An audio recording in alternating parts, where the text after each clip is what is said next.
Muito bem, gente, vamos seguir aqui com o nosso 3 em 1, porque infelizmente o mundo inteiro se chocou com a explosão devastadora, né, que aconteceu infelizmente ontem no porto de Beirute, lá no Líbano, que atingiu mais da metade da cidade, deixando aí centenas de milhares de desabrigados, milhares de feridos e, infelizmente, mais de 135 mortos. Olha, de acordo com as primeiras investigações, os eventos que culminaram na imensa explosão tiveram origem em 2013, quando um navio que carregava 2.750 toneladas de nitrato de amônio chegou à capital libanesa. Para os peritos, houve negligência e falta de ação para lidar com o material altamente inflamável, estocado em um armazém no porto há pelo menos 6 anos. Acredita-se que o incidente ocorreu quando se realizava um trabalho de solda no portão do local. Nesta quarta-feira, em resposta à explosão, o governo do Líbano decidiu colocar todos os funcionários responsáveis pelo porto de Beirute desde 2014 em prisão domiciliar e prometeu punições severas para os culpados. Mais cedo, o presidente Jair Bolsonaro afirmou que o Brasil está solidário ao Líbano e prometeu ajudar de alguma forma o governo daquele país. O governo federal estuda também se vai manter ou não o navio brasileiro que cumpre missão de paz da ONU lá no Líbano e que quase foi atingido no momento da explosão. Azedo, que tristeza, né? É uma tragédia, ainda mais porque a gente não tem ainda um diagnóstico exato do que aconteceu.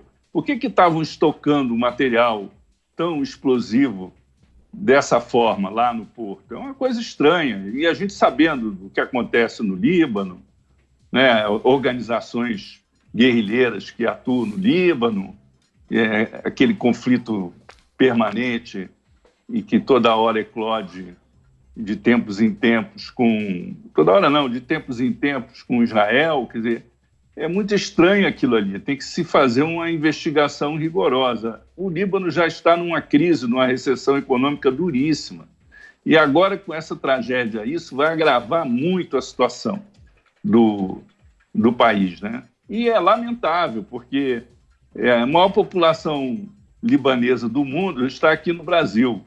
Nós temos muitos libaneses aqui no Brasil. Então, as pessoas estão chocadas, porque elas têm parentes lá, receberam os relatos do que aconteceu. Ontem mesmo, conversando com um amigo, ele estava falando de uma prima que se machucou muito por causa da explosão. É uma lástima, assim, eu acho que a gente tem que ser solidário. E com relação à presença do Brasil na Força de Paz, o Brasil comanda a Força de Paz no Líbano. Tem a nau capitânia dessa Força de Paz, que é um navio brasileiro, eles ficam alternando. Tem 2 navios brasileiros que vão para lá, acho que União e Constituição. E esse navio parece que quase foi atingido e tal, mas é muito complicado sair de lá agora, né? Abandonar essa Força de Paz lá agora. E tem uma outra questão também, que é a seguinte, quer dizer, quem são as autoridades que tinham conhecimento desse risco? Por que elas não administraram isso, não evitaram que esse material ficasse tanto tempo lá? Muito bem. Olha, antes de passar para o Constantino, a gente quer saber a sua opinião sobre o que você acha aí que culminou nesse infeliz acidente lá em Beirute, no Líbano. Participa com a gente através da hashtag 3 em 1. Vai lá você, Constantino. Bom, Paulo, em primeiro lugar, realmente é muito triste, né? Aliás, tudo que vem acontecendo com Beirute, com Líbano em geral, é muito triste há anos, né? Beirute já foi chamada de Paris do Oriente Médio, né? A Côte d'Azur da região. E vem sendo destruído o país inteiro desde que o Hezbollah tomou o controle com o apoio dos xiitas do Irã, né? O Irã é o principal agente de disseminar terror na região. Por isso que os Estados Unidos apoiam um regime nefasto como o da Arábia Saudita, porque ele, pelo incrível que pareça, consegue ser bem menos pior, mesmo financiando o terrorismo, do que o Irã, né? E o Irã apoiado por Rússia e companhia. Então, daí a gente entende, por exemplo, a morte do Soleimani, que devia sim ser festejada. Ele é o cabeça, era o estrategista militar do lado braço direito do Khomeini, do Ayatollah, que ajudava na estratégia e com recursos o Hezbollah, ajuda na Síria, os terroristas e por aí vai. O mais provável que eu vi até agora, Paulo, primeiro a versão oficial foi que eram fogos de artifício, uma piada de mau gosto, né? Pelo estrago que fez. Talvez tenha sido a segunda explosão, uma das mais filmadas da história, né? Porque como teve a primeira, todo mundo, de tudo que é ângulo, virou suas câmeras e filmou. E aí veio a segunda, aquele cogumelo enorme, que parecia uma explosão nuclear. Por cor de fumaça, por tudo isso, as explicações mais plausíveis que eu vi foi realmente a de que deve ser ali combustível para míssil. Né? Então, o Hezbollah se prepara para uma guerra de grande escala, né? Apoiado pelo Irã e a turma que quer varrer Israel do mapa. E a gente entende melhor o contexto de Israel se defender da forma que se defende, que é absolutamente legítimo, eu diria que é fundamental, necessário, né? E faz isso com todo esmero para não levar a baixas civis do outro lado, enquanto que esse pessoal quer deliberadamente matar inocentes em Israel. É uma diferença de quem defende a vida e de quem defende a morte, né? Então tem que ter clareza moral nesses conflitos todos do Oriente Médio. Não dá para ser relativista. Pior ainda é a nossa turma de esquerda radical, que não é relativista, toma o lado dos terroristas. Defende o Hamas, defende o Hezbollah, queima a bandeira de Israel e por aí vai. Depois acusa os conservadores e o governo brasileiro que mais apoiou Israel até hoje, que é o de Jair Bolsonaro, de ser nazista, né? Vai entender tanta incoerência assim.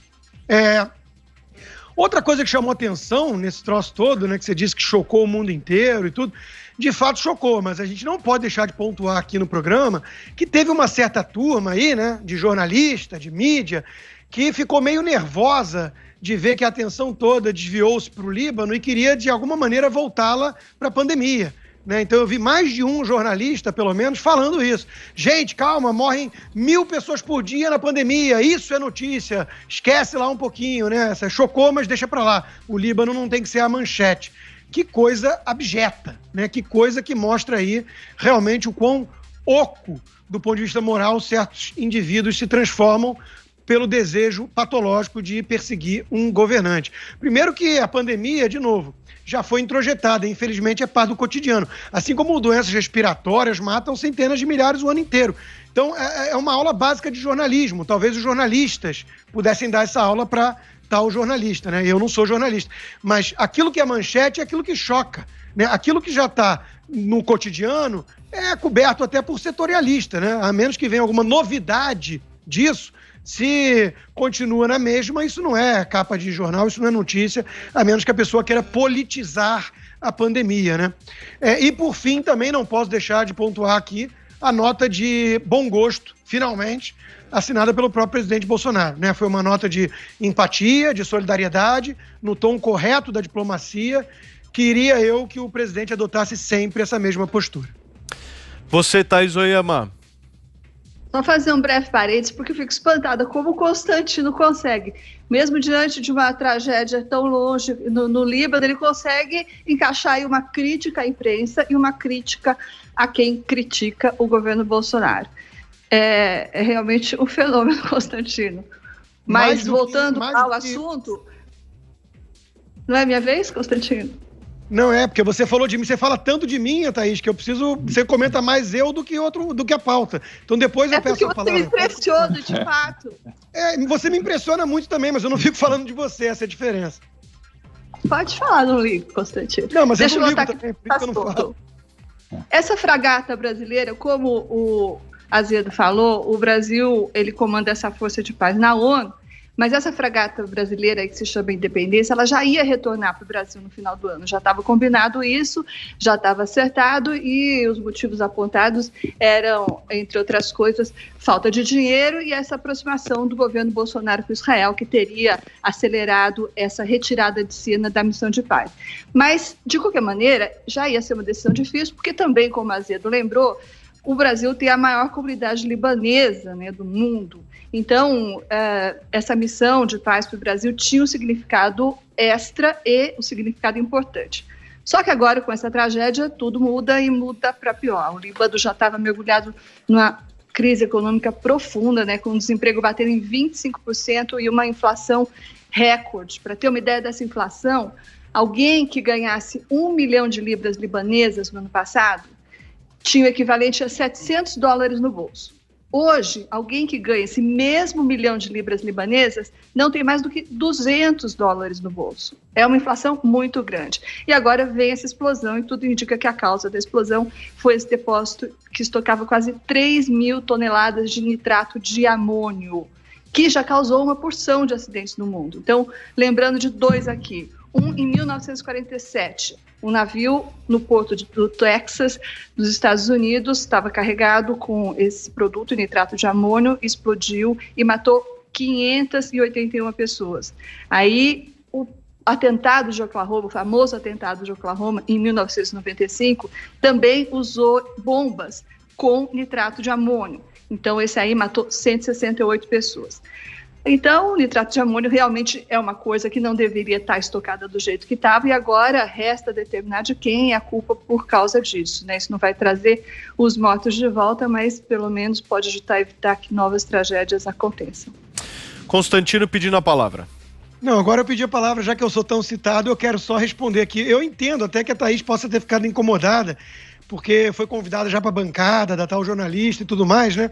Mas veja, o fenômeno aqui é outro. O fenômeno é justamente uma explosão no Líbano e essa tão renomada, tão respeitada e influente jornalista trazer a pauta para a pandemia. Né? Falar, esqueçam o Líbano e vamos falar da pandemia, tem mais morte aqui, gente. A gente pode atacar o Bolsonaro, era quase isso, assim, né? Que exalava das linhas ali daquela mensagem. Então, eu apenas pontuei sobre a imprensa brasileira, ou parte da imprensa brasileira, porque mesmo diante de uma tragédia no Líbano, né, essa turma prefere, de alguma maneira, usar alguma coisa que dê para atacar o presidente. Então, para mim, isso é relevante na análise. Sobre o Líbano, eu fiz a minha análise até minuciosa, né, culpando os verdadeiros responsáveis, e só quero lembrar que o nitrato, sim, de amônia é um explosivo usado por terroristas, inclusive na série do Califado, que tem na Netflix, é exatamente o material que a turma quer usar. Então isso aí, tem que lembrar só quem é que está no comando do Líbano. É um grupo terrorista apoiado pelo Irã e enfrentado por Israel e Estados Unidos, que precisam de apoio, e qualquer um que tem clareza moral apoia o lado.